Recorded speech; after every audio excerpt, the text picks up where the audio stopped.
Teman-teman, selamat berjumpa lagi. Dalam sesi kali ini, saya akan memberikan sedikit pengetahuan di luar mata kuliah kita, seperti yang sudah pernah saya janjikan bahwa saya ingin memberikan bagaimana cara mempergunakan Google Translate untuk membantu kita dalam memahami paper-paper berbahasa Inggris, dan agar tulisan kita nanti tidak dianggap sebagai plagiat atau meniru atau menyontek dari paper yang berbahasa Inggris tersebut. Ya, kali ini menjadi penting karena nanti tugas-tugas kalian harus kalian kerjakan seperti apa yang akan saya sharekan pada kesempatan kali ini. Baik, saya akan memulainya dengan share screen seperti biasanya.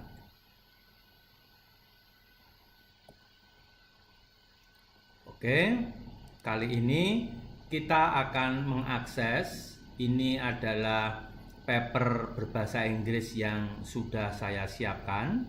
Kemudian ini adalah Google Translate yang ingin kita pakai sebagai alat bantu untuk menerjemahkan paper berbahasa Inggris ini, dan kemudian akan kita pakai sebagai paper dalam pekerjaan kita dan supaya tidak dianggap sebagai plagiat.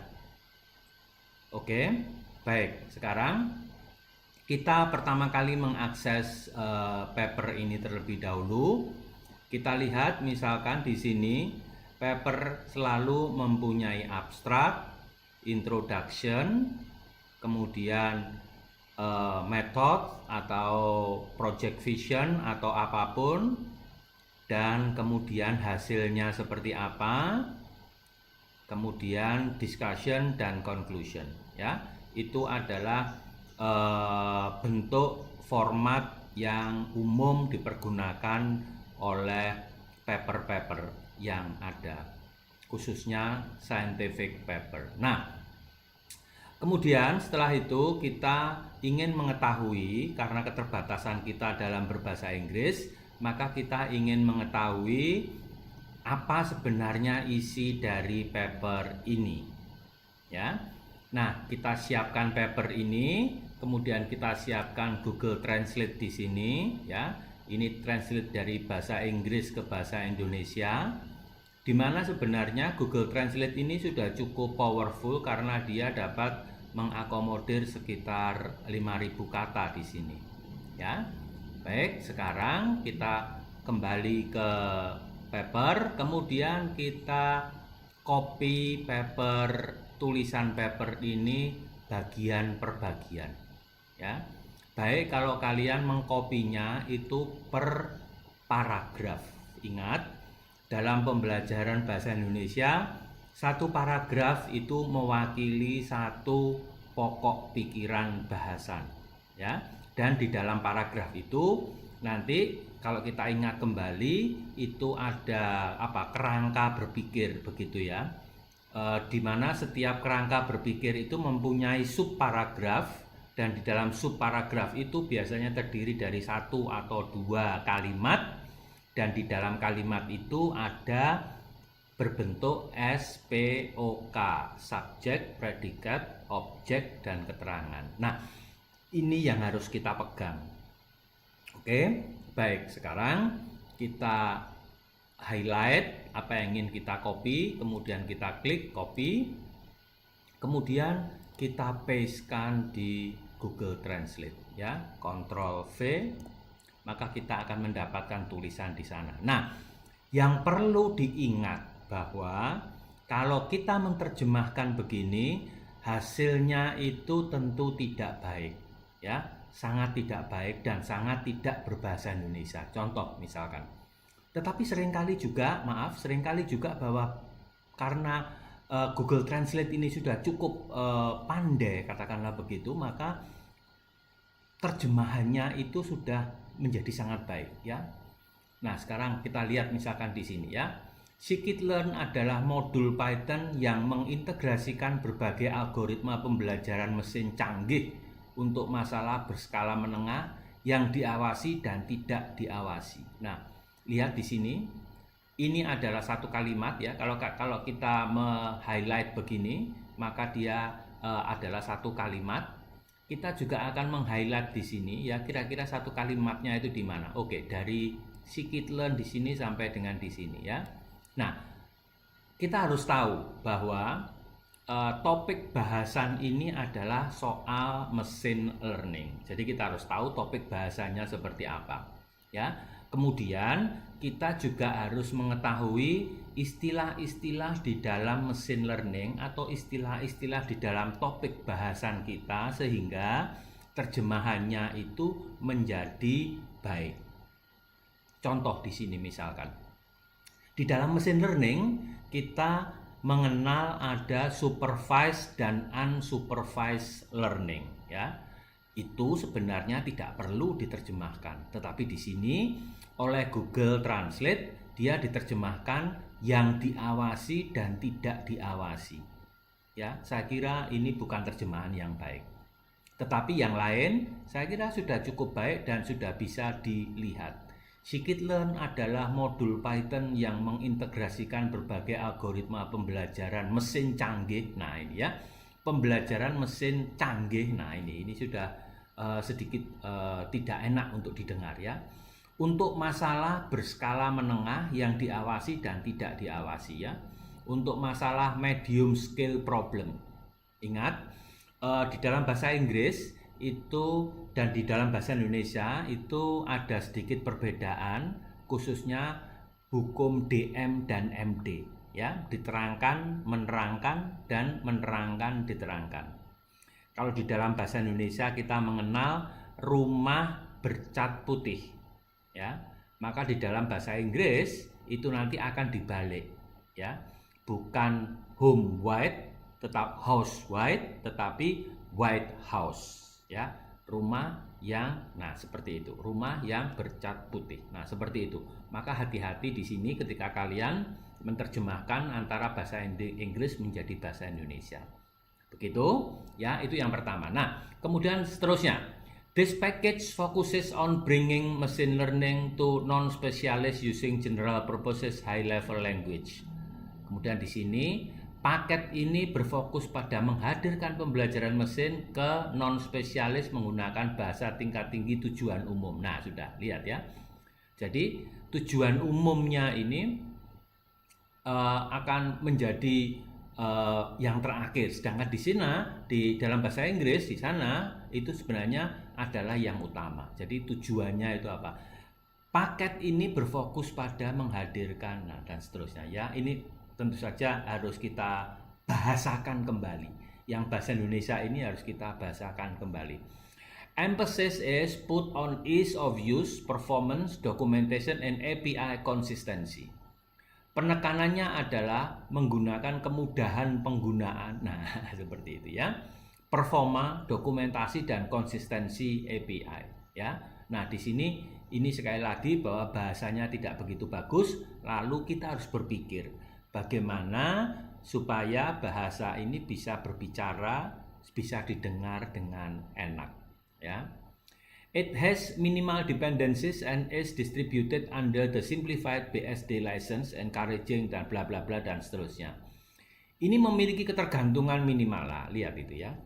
Jadi ada beberapa kata di dalam bahasa Inggris yang diterjemahkan secara harafiah oleh Google Translate ini menjadi bahasa Indonesia dan ini menjadi tidak enak untuk didengar. Nah, lalu bagaimana caranya ya? Bagaimana caranya? Pertama yang kita lihat adalah kita harus mengerti topik pembicaraannya. Lalu yang kedua, bagaimana kita mau mengartikan, membahasakan dengan kalimatmu sendiri kalimat ini. Ya. Ketika kita mentranslate ini, kalimatnya menjadi tidak enak didengar. Kalimatnya tidak jalan, katakanlah begitu. Nah, lalu kalian harus mengartikan kira-kira kalimat ini itu mau berbicara apa. Kalau saya ingin memperbaiki kalimat ini kira-kira bagaimana? Nah, itu yang menjadi apa? Maaf, itu yang menjadi tujuan dari pembelajaran kita kali ini. Ya, jadi kalian tidak boleh, sangat tidak boleh, dan jangan sampai langsung menerjemahkan, mengcopy paste ini, terjemahan ini langsung kalian pastekan ke Word atau ke pekerjaan kalian. Itu plagiat. Itu menyontek, ya. Tetapi kalian harus mengerti apa arti dan maksud dari satu paragraf ini. Biasanya arti dari paragraf ini itu ada di kalimat pertama atau di kalimat akhir. Ya. Sedangkan keterangan itu ada di kalimat tengah. Itu bisa kalian abaikan. Tetapi tidak semuanya, ya. Jadi kalian tetap harus melihat, kalian tetap harus membaca, tetapi biasanya poinnya itu ada di kalimat awal atau kalimat akhir ketika itu menjadi kesimpulan. Nah, dengan demikian katakanlah kita bisa menerjemahkan satu abstraksi ini dengan pengertian bahwa scikit-learn itu adalah modul Python yang dapat dipergunakan untuk menyelesaikan masalah-masalah entah supervised atau unsupervised. Titik. Jadi satu paragraf ini bisa disarikan, bisa diperkecil, diperpendek dengan kalimat kita sendiri menjadi satu kalimat yang tadi saya katakan, ya. Jadi scikit-learn adalah modul Python, itu yang penting. Lalu untuk apa? Ya, untuk menyelesaikan masalah ini dalam pembelajaran mesin. Yang lainnya ini keterangan. Begitu, ya. Oke, sekarang kita maju lagi misalkan. Nah, sekarang di introduction. Nah, di introduction ini satu paragraf ini kita copy, ya. Lalu kita highlight, lalu kita copy, lalu kita kembali ke Google Translate, lalu kita pastekan di sini, ya. Lalu kemudian kita bisa mendapatkan bahasa Indonesianya di sini. Bahasa pemrograman Python, oke, bagus, ya. Memantapkan dirinya sebagai salah satu bahasa paling populer untuk komputasi ilmiah. Nah, ini ya, memantapkan dirinya. Saya kira ini kurang pas, ya. Jadi, saya kira kita bisa mengatakannya adalah bahasa pemrograman Python populer untuk komputasi ilmiah, misalkan begitu. Atau bahasa paling terkenal untuk komputasi ilmiah adalah bahasa pemrograman Python. Nah, ya. Lalu bagaimana dan seterusnya, ya. Jadi di sini kalian harus bisa mengartikan kembali, ya, satu paragraf itu. Maka itulah yang disebut sebagai paraphrasing, ya. Kita mengartikan kembali paragraf yang ada. Dan ingat, biasanya poinnya ada di kalimat yang pertama. Oke, sekarang kita teruskan. Mungkin yang agak panjang, ya, kalimat paragraf yang agak panjang, misalkan di sini, ya, ini scikit-learn dan bla bla bla bla bla bla sampai di sini, ya. Kemudian kalian copy, lalu masuk ke Google Translate, kalian Ctrl A, lalu Ctrl V, ya. Nah, ini agak panjang, ya. Scikit-learn memanfaatkan lingkungan yang kaya ini untuk menyediakan banyak. Nah, lihat itu, ya. Jadi kalimatnya terdengar tidak enak. Lalu bagaimana kalian bisa mengartikan kalimat ini? Nah, itu yang menjadi tujuan utama dari diskusi kita pada kali ini, ya. Bagaimana ketika kita mentranslate satu paragraf itu, saya bisa mengerti, kita bisa mengerti apa artinya, dan kemudian itu kalian bahasakan sendiri dengan kalimat kalian sendiri.